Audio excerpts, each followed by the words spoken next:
This is Jennifer Gonzalez welcoming you to episode 225 of the Cult of Pedagogy podcast. In this episode, we will be exploring two programs that have some fresh solutions to the teacher shortage.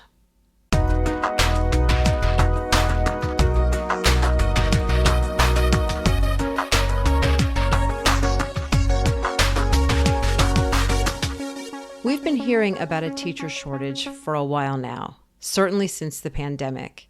And multiple studies show that many states are seeing record high numbers of teacher turnovers and vacancies. In episode 190, we explored some of the big reasons why teachers are leaving the classroom, so we won't go into them here. Suffice it to say, there are big problems, especially in some states, and those problems have not really gone away yet. However, there are groups of smart, highly motivated people out there who are coming up with some creative ways to address this situation. New and surprisingly affordable pathways for training good, enthusiastic teachers. And I can't think of a better person to dig into that with me than my guest today, Kimberly Eckert. Kim is the Dean of Oxford Teachers College at Reach University, an online program that offers job-embedded undergraduate degrees and teacher preparation programs for current school employees, paraeducators, teaching assistants, and other school staff members who already love and know the kids in their communities and just need a little more training and education to become certified. She's also the former state coordinator for the Louisiana chapter of Educators Rising, a national grow-your-own program that nurtures middle and high school students who want to become teachers. In this episode, Kim and I talk about how and why both of these outstanding programs work. My hope is that everyone listening will either know someone who might benefit from one of these programs, or that you'll be inspired to pass this information along to someone who can support the growth of these programs in your area. Before I play our conversation, I would like to thank EduBadges for sponsoring this episode. Are you seeking a professional development experience that truly resonates with your teaching journey? Discover EduBadges, your destination for personalized, flexible learning. Choose from a library of over 270 badges aligned with the ISTE standards for educators. Whether you're looking to enhance classroom management, integrate technology, or sharpen those Tier 1 instructional skills, EduBadges covers it all. It's straightforward. Select badges that align with your goals, learn at your own pace, and celebrate your progress. Each badge you earn is not just a symbol of achievement, but a stepping stone toward practical classroom applications and improved student outcomes. And every badge you earn can be redeemed for valuable contact hours or even graduate credit. Visit edubadges.com today. That's EDGEUBADGES. And use the code CULT for $20 off a premium account. Join EduBadges now, where your passion for teaching meets the joy of learning. Support also comes from Everfi. Everyone remembers that teacher, the study hall teacher who walked you through your first college application, the social studies teacher who taught you what taxes were and how to file them, the math teacher who used student loans to show you how interest worked. You can be that teacher, and Everfi wants to help you make that kind of impact with free digital lessons for K-12 students. From budgets and banking to credit and savings, you'll find a financial literacy topic that's right for your classroom. And especially during April, Financial Literacy Month, there's no better time to equip students with smart decision-making around finances. Learn how you can share these free resources with students and give them a financial foundation that lasts a lifetime. Just go to cultofpedagogy.com/Everfi. That's cultofpedagogy.com/EVERFI. Now here's my conversation with Kim Eckert about Reach University and Educators Rising. Hey, Kim. Hey. So happy to have you on. We have been already talking a lot since I started recording, but I figured we might as well get started. And we just met like 2 weeks ago, less than 2 weeks ago, I think. Yeah, or something like that. We met at South by Southwest. Tom Rademacher introduced us at a really fun dinner with us and a whole bunch of other cool people. And I feel like I don't know. I just feel like we like got each other immediately, which was really cool. We did. I can't stop smiling, even now. And he was absolutely like bragging on you big time. He said, you and Sarah Brown Wessling too. They were just like, she does everything and does all the things and she never sleeps. And you confirmed that you never sleep. And so let's first just start, before we get into some of these really cool things that you've been doing, a little bit about your background. Who are you as an educator? And how did your background sort of lead to what you're doing now? Okay. We're going to dive right in. I think this is like every teacher's favorite question, the origin story of greatness. Okay. Yes. So, I have to start at the beginning. Like I really truly do, like birth. No, not really birth, but it is important to know. Like I'm from Louisiana, grew up on a bayou. I'm Cajun. All these things really matter, like identity, right? My parents didn't graduate high school. So that's an important thing. And that's not uncommon for my area at all. And so the idea of like going to college or doing anything, it was so much bigger than me. And all I've really ever set out to do is just help. I just want to help. Right. And that's kind of like the lofty goal of a child. But I don't know that it's ever changed. And so I became a social worker before I became a teacher. I actually put my teachers on a total pedestal. I'm like, I'm not good enough to be a teacher. I could be a social worker. I can do that. And then there did come a point where I started to sort of covet the relationships that teachers would have with students. Like you have them every day, you have them 180 days. Like what could I do if I got to see kids 180 days of a year? Because I just didn't feel like I was changing the world quite fast enough. Wonderful career, wonderful work, but I needed to be literally, like, for lack of a better phrase, in the room where it happens. And for me, that was kids. And so, everything else is just a journey from there. Like, I guess sort of the social work aspect that I brought into it, it was work yourself out of a job and no problem's too big, especially whenever you were helping other people become part of what's solving the problems. And I think that that's a pretty exciting thing, that whenever you look at a classroom, like every single child, every single human being is the solution to some problem. And that's just an amazing, amazing thing to be a part of. So that was more like the teacher story, but I know that we're going to dive a little bit deeper into the other things. So, Well, you eventually, what kind of a teacher did you become? Let's start with that. Special education teacher. Okay. Oh my gosh. Yeah, that's my jam. And I, like some people daydream of the beach. I literally daydream about like getting back in a classroom again and like hanging out with kids. So special education, and even with social work, I did a lot of mental health advocacy. I dabbled in law school, mental health advocacy, just always been super interested in the way, in the beauty of the human brain and like how it works, and helping to sort of destigmatize and bring opportunities and access. Because it's, again, that whole idea, like, what could we be doing as humans if people would stop limiting us? And so whenever I decided to go into the classroom, I wanted to go where I knew that I'd be needed the most. And just, I'm super jazzed about teaching, period. And so because I was doing work statewide with social work, I knew exactly which school. It was a school in Port Allen, Louisiana, that had super high needs, just a community that didn't have many resources. It's like, I want to be there and I want to have a special education classroom. But of course, this was like 2008, and it'd been a minute since I'd been in school. And so I didn't know that inclusion was a thing, which made it that much more exciting. So it looked different than I thought it would look, but it was super rad to like get to stay with my kids all day throughout all these classes. And so that was the kind of teacher that I was, and really still am. I'm only really good at anything else because I'm a really good SPED teacher. So you taught for a chunk of time, but then at some point you started training teachers, or you started working with paraprofessionals. So, but you were doing it on an informal way at first, right? Yeah. So what did that look like? I've been teaching 16 years. And one of the benefits, I think, of working in a school or in a district that's rural and that has a lot of needs, by year 3, I was like the one to ask, which is pretty sad. Like if you think about how specialized teaching is. So I've actually been coaching teachers and working with teachers for like 13 of the 16 years that I've been a teacher. And then we fast forward, anything I learn, I want to share it because that's what teaching is. So it's like, if I'm going to go into all this student loan debt and get all these degrees, what can I do to help? Right.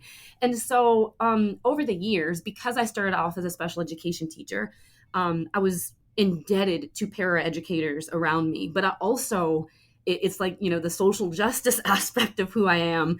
I feel like we were really exploiting the talents of special education paras specifically, but also really EL aides, any classroom aide. They don't get paid very much. And I've always been in a rural area. I have never known a school to be staffed the way that it should be. So I've always seen paraprofessionals as being the teacher of record, but they're still getting $12 an hour. Being reading interventionists. Like, I'm a reading specialist and they're in the classroom next to me getting paid $12 an hour.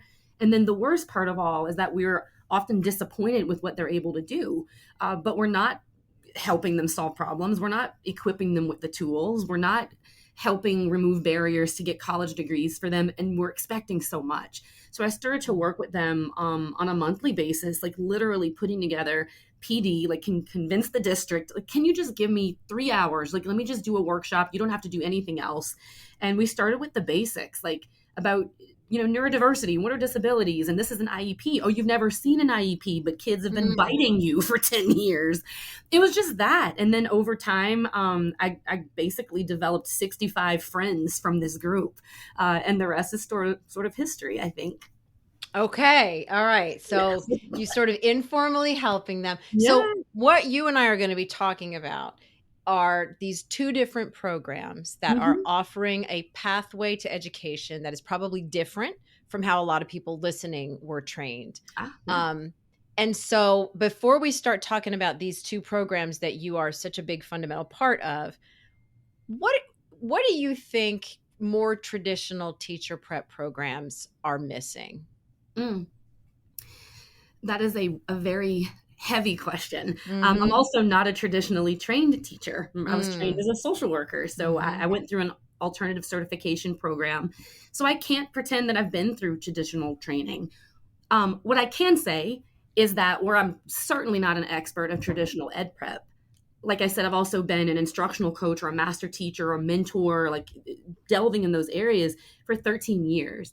And so in that time, I've realized that it often doesn't matter much if the new teacher I was working with came from an alt-cert program or if they came from a traditional program.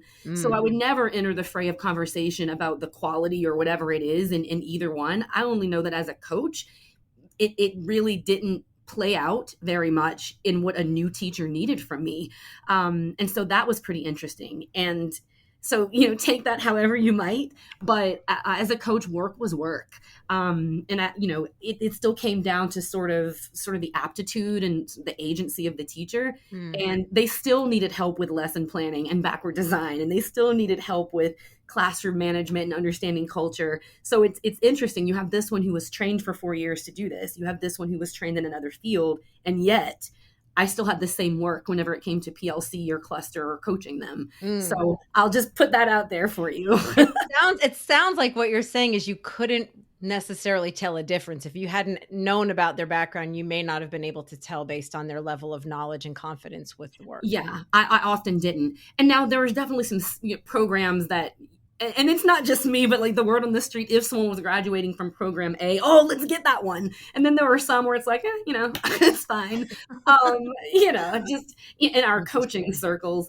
But yeah, so that I don't know that anything's missing in terms of the preparation. I think what is and has always been missing are enough people eliminating the barriers, like the access that has kept so many people out. I think that's what's missing. Okay.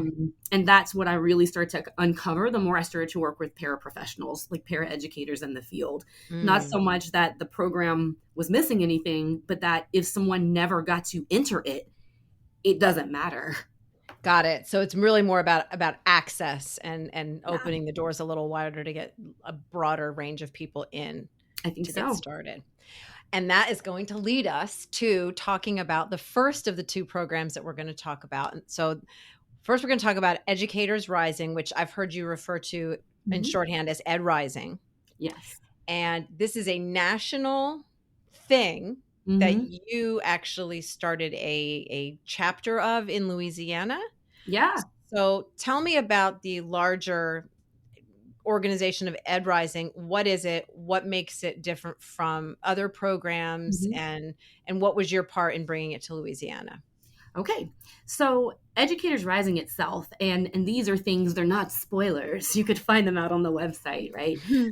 But it it's an arm of PDK International. So, Which the is Pi research Delta and Kappan, correct? exactly. Yes. Yes. Okay. And just for ongoing, continuing learning and research for educators. Mhm. Also, something kind of interesting about it is that its new manifestation is Educators Rising, but it also is Future Teachers of America and Future Educators of America. It literally rebranded because the efficacy of those programs, it was dwindling. We weren't getting more people into seats simply because they had a program that was Future Teachers of America.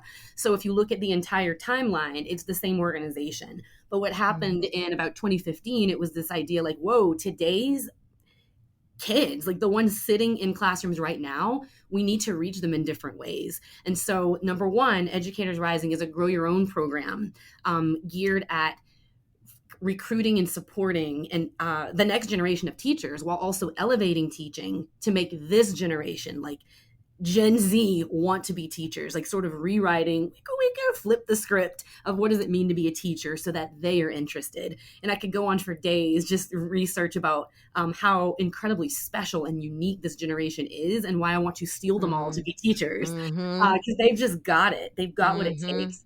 And so that's the organization nationally, and it takes place in terms of like clubs and classes. Like there's a curriculum for it. So how much a space might engage is truly up to them because it's a grow your own. Okay. Is high school? It's high school and middle Okay. school. There are definitely some middle school chapters Okay. as well. Okay. And so that's sort of the big picture. And then I could tell you the Louisiana story, which is pretty exciting, Let's I hear think. it. Yes. All right, let's go. So, and you'll find this is such a trend with me. Teachers wear multiple hats. I've been in dual positions for almost as long as I've been teaching, like still teaching in an actual brick and mortar school, but Mhm. also leading work. Again, I think it's a benefit of being in a rural area. Like you can have all the jobs, and no one Right. really tells you you can't, Right. which is exciting. And so I was teaching. I was an English teacher. I had a baby. Like I had just birthed, but I was also doing a lot of recruiting, and I was a mentor, an instructional coach, all the things, right? And so for years, I realized that number one, we had a teacher shortage. That's not a massive thing. Like even before Mhm. COVID made it sexy, if you're in rural spaces or urban spaces, you're going to know that there's a lot of folks who have never had access to a steady stream of highly skilled teachers. So there Mhm. was that piece, and then also as a Black woman, realizing like there weren't very many of us.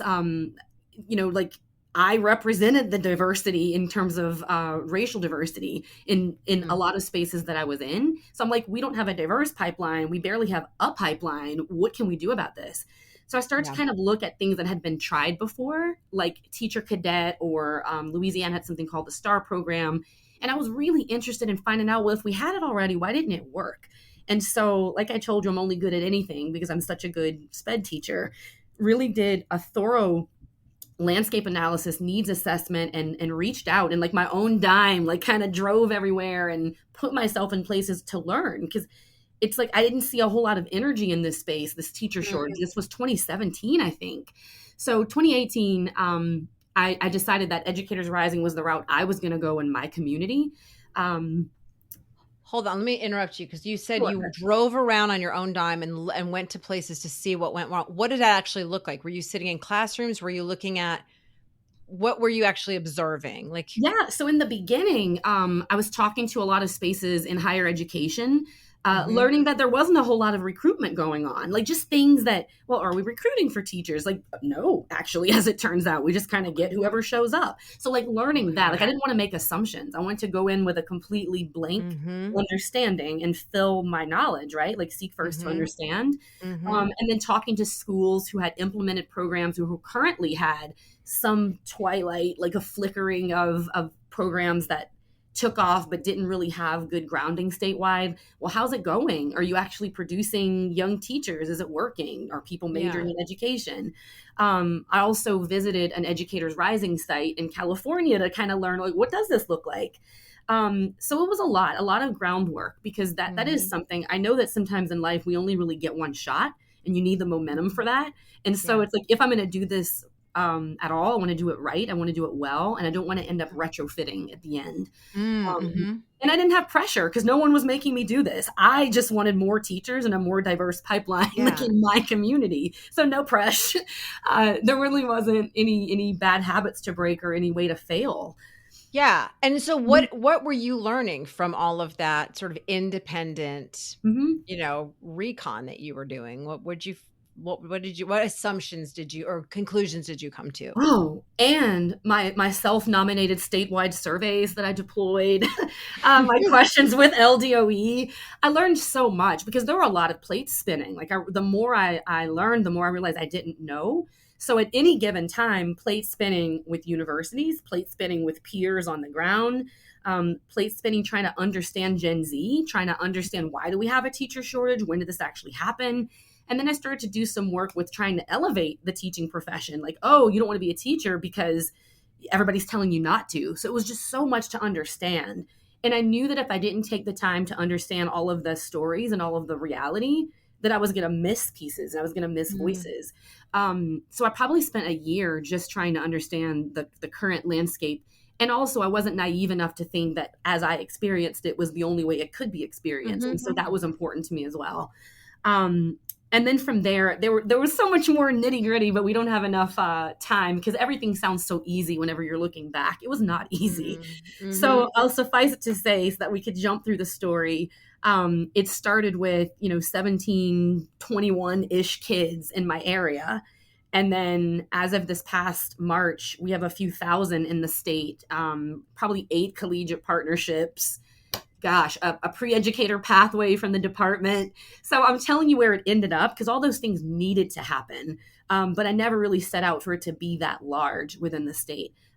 Truly, it just for me was, if I can encourage 2 or 3 young people to stick with this profession and come back, that's 2 or 3 we wouldn't have had. Like, Mm. I could let 4 years go by and do nothing, or I could let 4 years go by and we get a teacher that comes Yeah. back at the end. And so that's been a super beautiful, like, arc of seeing, like, a long game actually yield really Yeah. good results. So after you did all this research, you kept circling and you found Educators Rising and you Hmm. decided this is what I think is going to work for Louisiana. So Yeah. what was it about their approach that really appealed to you? So one piece of it was not trying to reinvent wheels. So if Mm, there's already a network, because one thing that we'll find, like, ways that things have sort of flopped in the past, is that there's not a big enough footprint. Like, if you have this one splash and you have this splash, then things just sort of fizzle. You need, like, a lot to make a spark and then make a fire. And mm, so I liked that it was a national organization, because that's something I could play around with. There was also a curriculum, so that if spaces couldn't start from the ground up, they could opt to have this curriculum or integrate anything that they were already doing. mhm. Um, so those things were in the beginning were important to me, and then the way that it was written, it really was written to appeal to Gen Z. So the idea of social justice, of using the classroom as a means for change, literacy as a means for change, Mm. exposure as a means, for change. And so I thought that that was an amazing thing. And then being a classroom teacher, being an all day English teacher, I was like, yeah, because I also had my students test these things with me. I was never in a vacuum throughout any of this. In fact, I figure my first team was that first team of 17 kids, because they literally were right there with me, testing things out, testifying at the Department of Education. I did nothing Mm. without those kids. And so they also gave it the stamp of approval. And I piloted other things too. I was also teaching, like, a dual enrollment class, that intro to ed, many different things. And it was important to me because I'm a strategist, I'm a great teacher, right? I am the control. So if I'm teaching this curriculum with Fidelity, I am the one teaching dual enrollment with Fidelity. This one made 6 kids want to be teachers. This one made no kids want to be teachers. Mm. Which one am I going to go with? Mm-hmm. Because at that point, it couldn't be, well, you're just a teacher and you smile a lot and you laugh a lot. Those things are true. That's not enough to make somebody want to dedicate their life to serve kids. So you found that the Ed Rising's, their curriculum was actually, it made high school students want to become teachers more. Yeah. Okay. It got them to engage in ways like, a cute bulletin board is great. Understanding poverty and that education is a great unifier, and it eliminates divisions between us. That is a jazzy story for young people. Yes. And so it even changed our recruiting structure in ways that even National Educators Rising is now using. You can't be like, hey, come to the teacher meeting and have free pizza. Nobody cares about your pizza because nobody wants to be a teacher. You could pay them and they won't come to the meeting. How do I know? Because I've now started like 40 schools by hand. Pizza does not get them there, but shifting the message. Do you want to change the world? Do you want to have a lasting impact? Do you want to be remembered forever? Do you want to be the change in your community? Come to this meeting in room 103. Let's see what's popping. Okay. Then we're getting somewhere. Yeah. Totally kind of changing the game on how we recruit, why we recruit. And, I love this profession so much, but I also love our young people, and I didn't want to sell them a lie. And so I helped them make their own truth in that. And that's been incredible work. Hobby work. Right. Volunteer over here. Yes, it's all volunteer. Okay. So you have started, you said 40, is that clubs or classes? Well, there's more than that now. Those are just those initial ones with me and my old car, just putt-putting through Louisiana, putting mileage and credit card debt. Oh my gosh. But the good news is that empowering spaces to do what I did, like I don't hold secrets. Like just here's the things. Let me teach you how to do the things. So once that started, oh my gosh, the teacher leadership, I've done very little. Like I just resigned as the volunteer state coordinator. I have done very little because whenever you give teachers, especially in school leaders, that type of power, like there's no magic curtain. Here's the stuff. Do it. Let me teach you how. They ended up spreading things all by themselves. Like one school in a district turned to all the schools in the district. That wasn't me. That was them. And so that's the power of grassroots, and why I will say it till the day I die. You need the grass and you need the sunshine. Like it all comes together. Like you need it all to be able to truly make, these moments turn into movements. So you said it's a curriculum. So are you saying some schools are teaching the curriculum through club meetings and some of them are actually doing it as a class? Yes. So some elective or something? Yep. It's an elective. And now it's a pathway within the state. Cause I also found out in the beginning that I couldn't have the class if we couldn't get school performance score points for it. So whenever I tell you, I shook every tree and like bushwhacked to make the path easier. That is exactly what I did. So yes, now it's a pathway, and there's some beautiful work in states along the same veins and before there to kind of clear the way and to make more mean more. Because there was also equity issues where at first it was the knee-jerk reaction, well, let's just make it dual enrollment or AP. That is a mistake because that will not do much to diversify the pipeline. How do I know? Because there weren't a whole lot of Black and brown kids that had access to AP and dual enrollment. So it's just all of the things stemmed from very real reasons. And instead of sort of letting that like, well, this is way too hard. I'm gonna just go back. I'm like, okay, there's just one more thing. Let me knock it down. And then we're going to go back. So yeah. It's that last one thing that makes the difference sometimes between whether something happens or not, because it's so easy to get discouraged by little bits of red tape, and it's just like, no. And you have really boundless energy, thank goodness, because for a lot of other people, they would have been like, you know what, I think I'm just going to lay on the couch and watch Netflix and fall asleep. Sure. And there's the beauty of like partnering with people too. I think so often we feel like we've got to do things alone. I don't. I want friends. Like we're partnering with just the most brilliant people, and we hype each other like, they're trying to knock us down. We're going to do like just kind of hyping. Like a team makes everything so much more fun. And so it's not like I did these things alone. I caused a lot of like rabble rousing alone, but I certainly had a lot of helpers in Right. the rabble rousing and the shenanigating. So it's been really great. So it sounds like you've kind of passed the baton on um with Ed Rising, but for anybody listening, there are chapters in many, many other states, correct? Yes, and if your state is not currently an affiliate of National Educators Rising, well, you can reach out and I'll give you the exact guidebook on how to get started. Because Okay. I think the only mistake is to not move forward. Like you can't make a wrong step; just don't step backwards. It Yeah. might not happen today. It might be a story where it's like in 6 years you'll have this, or maybe it'll be an even better story. Mhm. It just isn't going to be hard. Yeah, it will. If it wasn't, we wouldn't be in the state we're in with teacher shortage. Like Mhm. it takes years to be a great teacher. And Mhm. the earlier we can get, young people started, I think that their career trajectory is going to look very different than anything really has before. Why? It kind of goes back to what I just said. Like it takes years, and I think so many times we look at great teachers and they make it look so easy, but you don't Mm. see that a lot of good teachers really don't sleep a lot in the first few years, not because Mhm. of burdens, but because there's so much to learn.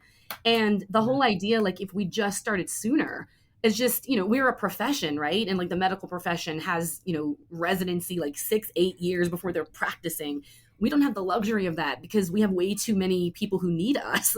We can't take Mhm. 8 years. We're learning on Mhm. the job. And it's just from what I've now seen. Before it was just like a gut, like I think we need to start sooner. Now it's like no, when we start sooner, they actually start stronger.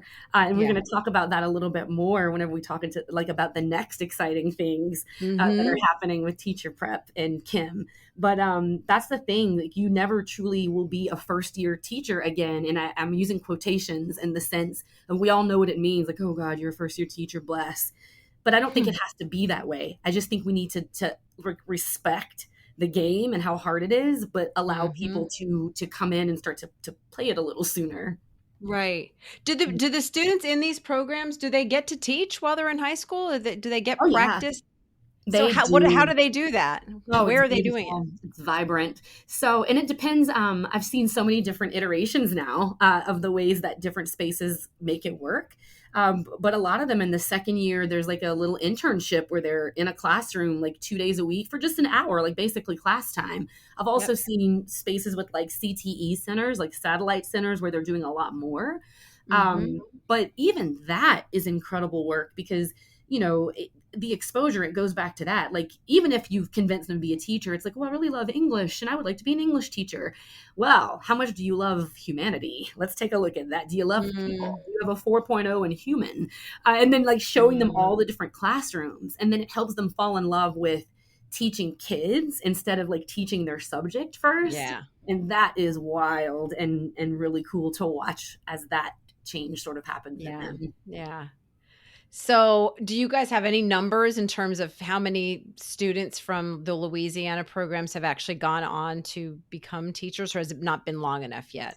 We're collecting that data right now, but what's funny, and I can give you small data first because it's the data that I started, right? Out of my first class, I will tell you 0 of that first 17 wanted to be teachers at the beginning. Like, I really think they just were doing special favors for me by taking this class. And oh my goodness, several of them, and whenever I say several, more than half of that have just graduated and they're in their first year teaching, or they're in an alt cert program because they still didn't believe. They majored in something else, but it doesn't matter. They came back around. Yeah. And it was just so beautiful at this last state conference that we had. My first student in my first Educators Rising class, he was there with his class of Educators Rising students as a math teacher. And the Oh. turnaround wasn't that big. It Mhm. was his, it's been 5 years.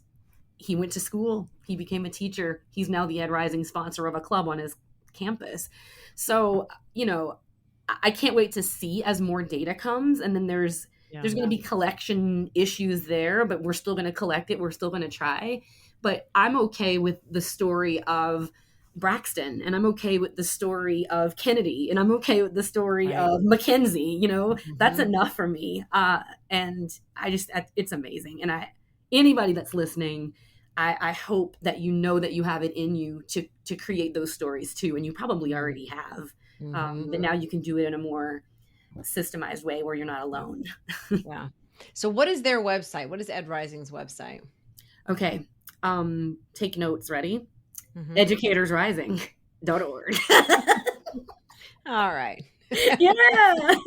Educators Rising. I was going to leave that until the end, but I thought if anyone's listening, we can tell them that one now. Yeah, just tell your computer machine educatorsrising.org. Okay, so now we are going to shift to that. We're going to move from high school and middle school onto adulthood.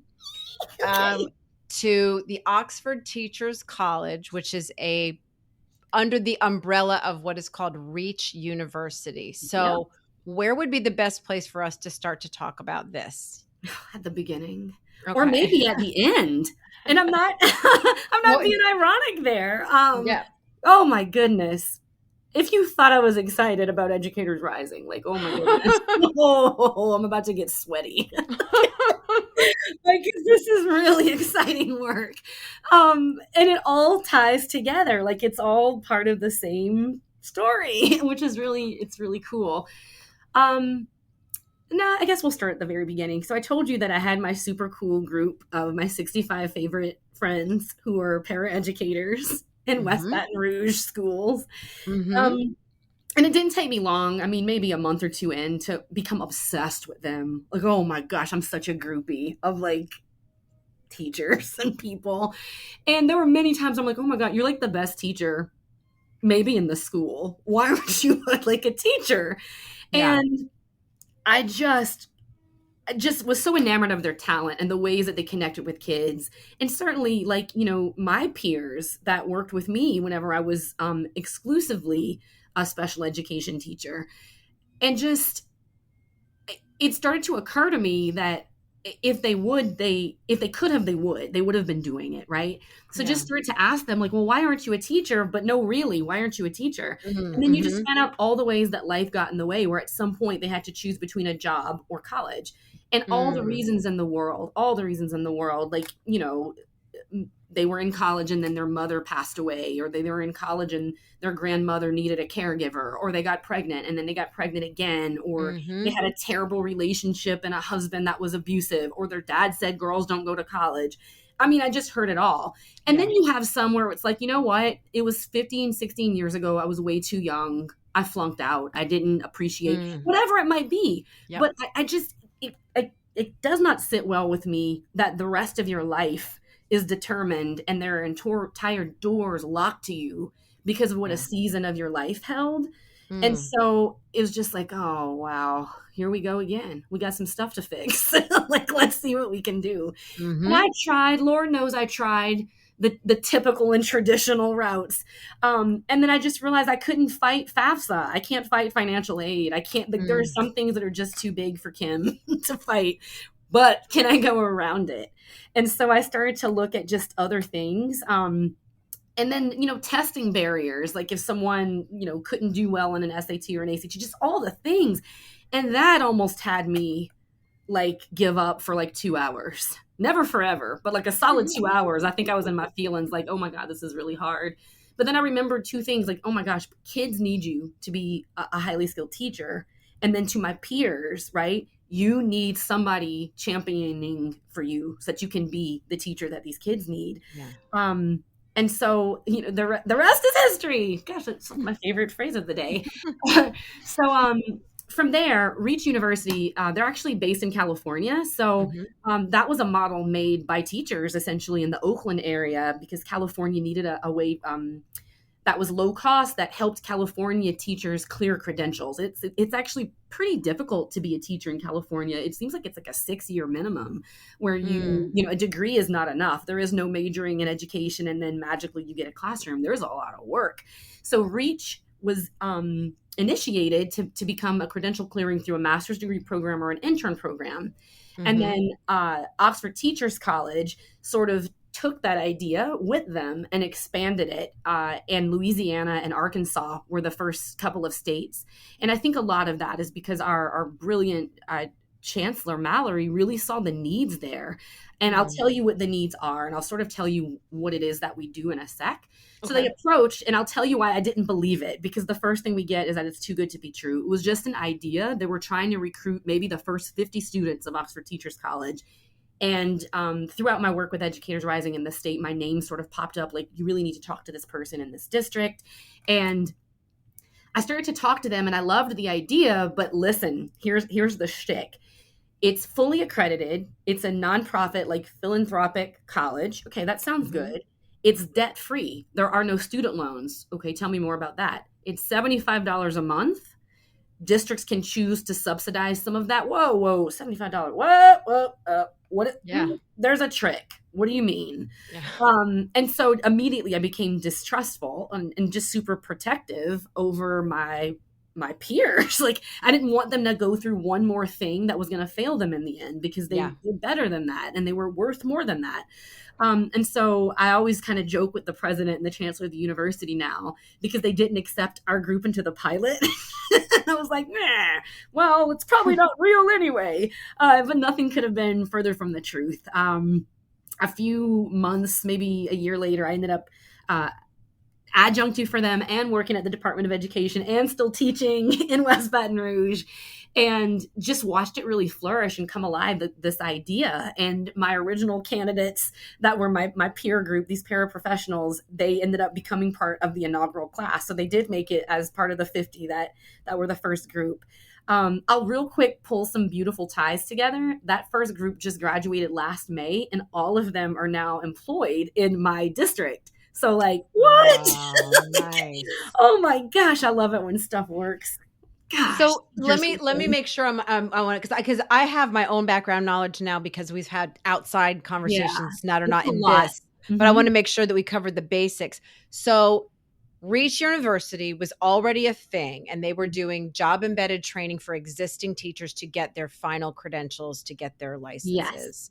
Then someone somewhere decided, we want to start a program, Oxford Teachers College, to actually train new teachers from the ground up. Yeah. And they found you, or you found them, or how did you all find each other? They found West Baton Rouge, and West Baton Rouge had me. Said, you need to talk to Kim Ecker. Okay. You know, I sort of had developed a reputation of starting wild and crazy things, which was really cool. And so you did touch on something that's the next piece of this, that as Oxford Teachers College and Reach University currently stands, it's 100% job embedded.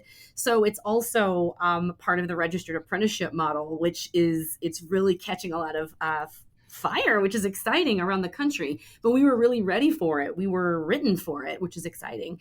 And so the only catch, really, and it's not a catch, it's just that every single person, 100% of our candidates have got to be working at a school or working in proximity to children, because we also have folks who work maybe after school programs or substitute teachers.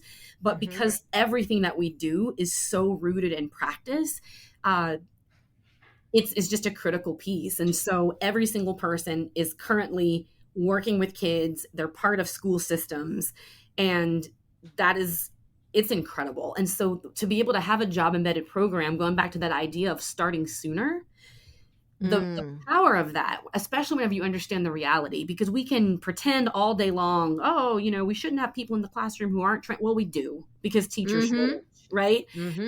So the beauty of having these folks with us now, we know that it's not like this lofty goal. In 4 years, you're going to have your own class and you'll get to do all these things we taught you last year. No, you have kids now.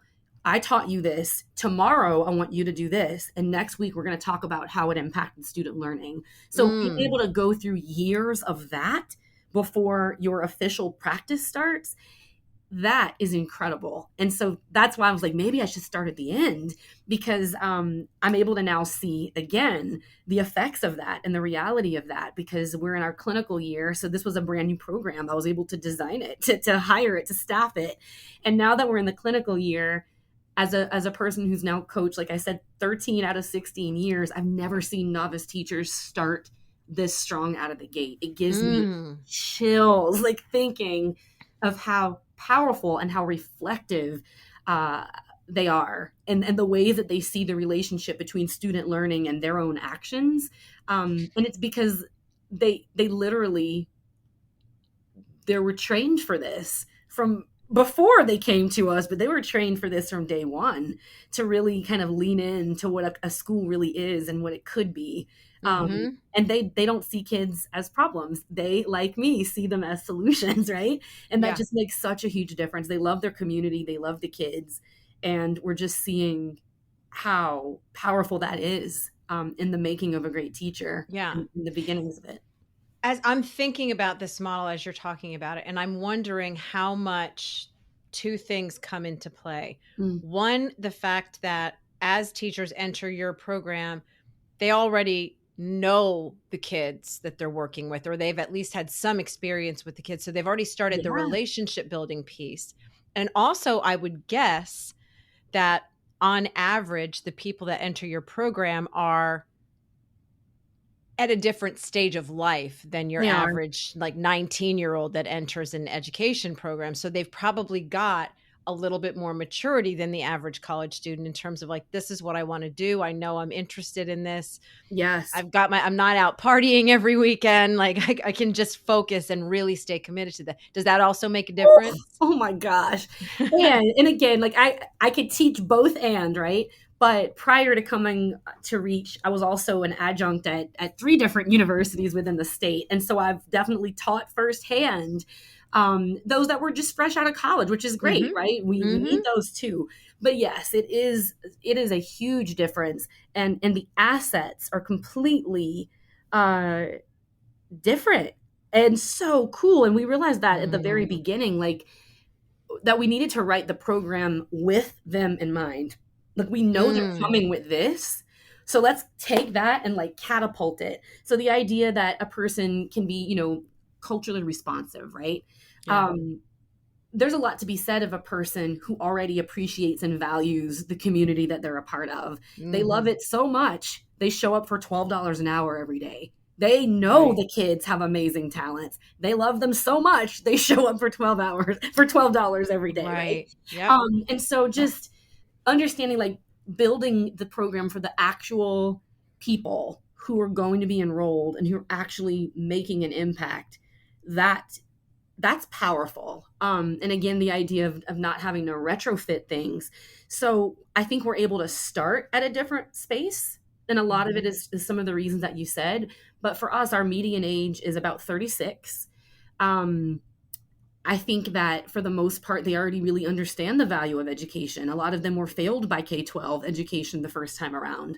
So they're not strangers to the power of a degree, the power of how education can change a community. We're almost exclusively in rural and urban areas. So there's already a deep understanding of that. It's people who want to stay where they are and make an impact where they are. They're not looking for the next thing, which there's nothing wrong with that. That's sort of the thing, there's room for both. And for the longest time, we've been sort of outsourcing talent. We've been outsourcing leadership in some of these communities that need more. But really, we should have been flooding with opportunity because the people were already there that want to lead and want to step up. It was never for lack of desire. It was always for lack of opportunity. And that's been an incredible thing to see at play, how right those ideas were. They're exactly where they need to be. They just needed, again, someone knocking down some of the walls so that they can take their place. Right now, you guys only serve Louisiana and Arkansas, and was it one other state? So we are currently in Louisiana, Arkansas, Alabama, California, Colorado, and a touch of Texas. It's like coming to a state near you. But we also just launched the National Center for Apprenticeship Degrees. And that sounds like it's, a distant relative. It's not. It's actually the same people with Reach. But it's that whole understanding that we can teach other people how to do what we did. We are not proprietarial about any of this. Like more is more. Rising tide lifts all boats. And so that's pretty great. So if someone's in a state that's not one of those, number one, I would honestly say, let's see what we can figure out, because that's just where we are now. But we're made up of teachers. We are not made up of limits. Like, I'll just leave it up that way. But then even if we couldn't immediately articulate into a state. We also have the National Center for Apprenticeship Degrees, which people are getting involved in many different ways, from state levels, from local universities. They're contacting and we're supporting them so that they start where they are. Some people need help navigating apprenticeship dollars, apprenticeship spaces. Some need help actually taking a hard look at their current scope and sequence of a university and how do you actually make it job embedded. Some are like, whoa, what about accreditation? Or they're fighting the battle where they're trying to convince people that it's not a watered down approach to getting a bachelor's degree. And those are all valid. And so we're doing a lot of work of sort of bolstering. And where we were the crazy wackadoos in the beginning who were like, well, we're going to try it. Now we actually have data to show that it works. Yeah. And it's by no means a watered down version of anything. Our licensure data is right there in keeping, we're trending above the national average of passage rates, and we're completely open admissions. So that should just kind of show the power of a job embedded, authentic degree, especially as it relates to adult learners. Open admissions. Open admissions. If you want to do this, you can do come it. Come one, come all. Yes. Okay. And really $75 a month. Really $75 a month. And how do they make that possible? Is it grant funded? Oh my gosh. Oh, you should have like our whole like finance team on your podcast. A very intricate weaving of funding. So yes, okay, grants and Pell eligibility. Like there's a really brilliant way that they take a look at Pell. And we are also in a space where I think like over 92% of our candidates qualify for Pell, at below poverty. And so there's some really cool stuff with that. Apprenticeship dollars are huge. And a lot of colleges and different school districts are sort of understanding that and trying to understand how to better leverage those funds. And then, yes, we do have some amazing donors that believe in everything that we're doing. And so our grants are strong, everything from more private philanthropy to grants with the U.S. government, like your SEED and TQP grants. And so that is something that we feel really strongly about. And so all of our candidates know that they're coming in as scholarship students, because that's the other thing too. It's so inexpensive. People think it's cheap, and nothing could be further from the truth. It gets you ready. We do not take the preparation of teachers and making great teachers for children lightly. And so we have a strong level of support that we offer, because you can have all the free in the world, and if you're not doing what it takes to really help people feel included and really help them have integrity and help them feel like they make our space better, we're going to lose them. But our matriculation rates are strong, perseverance, they're coming back. And again, we're made up largely of teachers. And I think that speaks volumes to our ability to create culture and to create really inclusive spaces, even through synchronous learning in virtual environments. So if somebody wants to learn about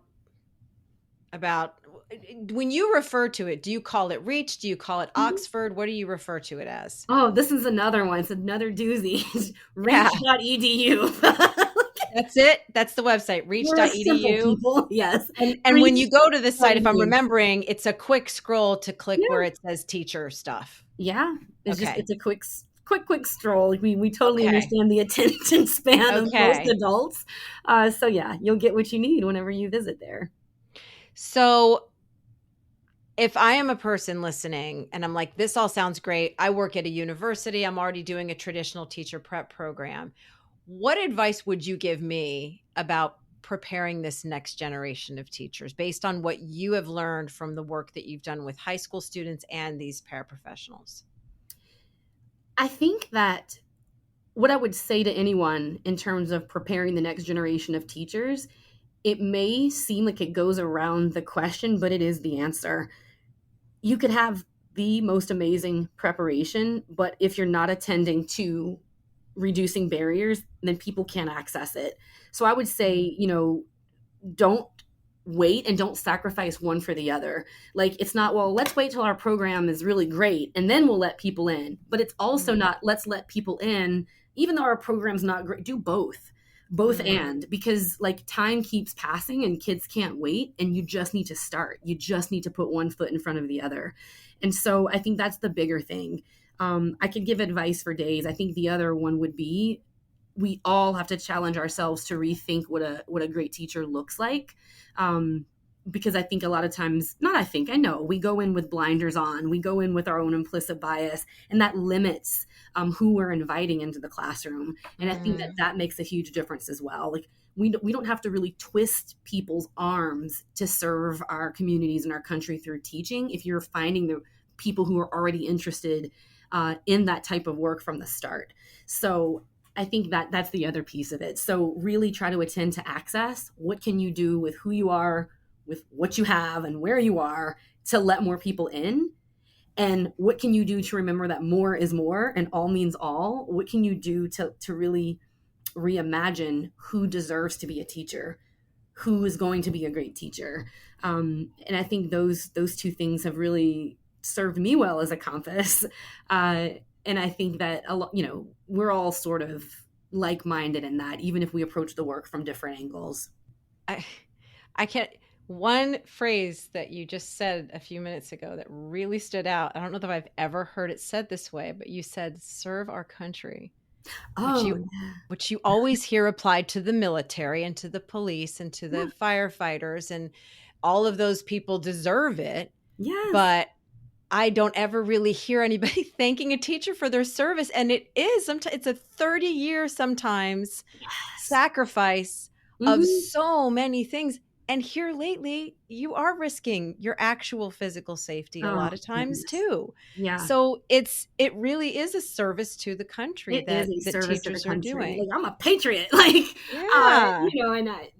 I think that is something. It's been really important for me to claim that narrative for us, that that service comes in so many different ways, but educating an entire generation, an entire population who relies on the potential and the reality of our young people, that's a service. We serve our country. And you shouldn't have to go in debt to serve your country, and you shouldn't beg to serve your country. And just for all these things and more. If somebody would like to find you online, where would be the best place for them to go? Oh, well, all the usual corners. I'm not very cool. So LinkedIn, that's a really great way. And I'm Kimberly Eckert. I'm Kimberly Eckert on LinkedIn and not in LinkedIn. Like in real life, I'm also Kimberly Eckert. I'm going to stop. Okay. And Instagram, if I'm being super cool, I'm also there. I lurk there. 2018 Latoy, Latoy. And let's explain that handle real quick. Because that's not everybody's that doesn't say just Kim Eckert. Why does it say Latoy? Well, because I'm the 2018 Louisiana Teacher of the Year. I like to make fun of myself. I'm like a has-been, like VH1. Where are they now? Oh my God. From way back in the gap of 2018. So that's where I could be found. And I just could never be bothered to change the handle. So it works for me. Kim, thank you so much for coming on. We could probably talk for another 4 hours and not run out of stuff to talk about, I'm sure. Well, I hope that's true. I hope that's true for really anyone. But thank you so much. That was a rambling and winding story, and you did an amazing job facilitating our conversation. Thank you. I see you. For links to all the resources mentioned in this episode, or to read a full transcript of our conversation, visit cultofpedagogy.com, click podcast, and choose episode 225. To get a bi-monthly email from me about my newest blog posts, podcast episodes, courses, and products, sign up for my mailing list at cultofpedagogy.com/subscribe. Thanks so much for listening, and have a great day.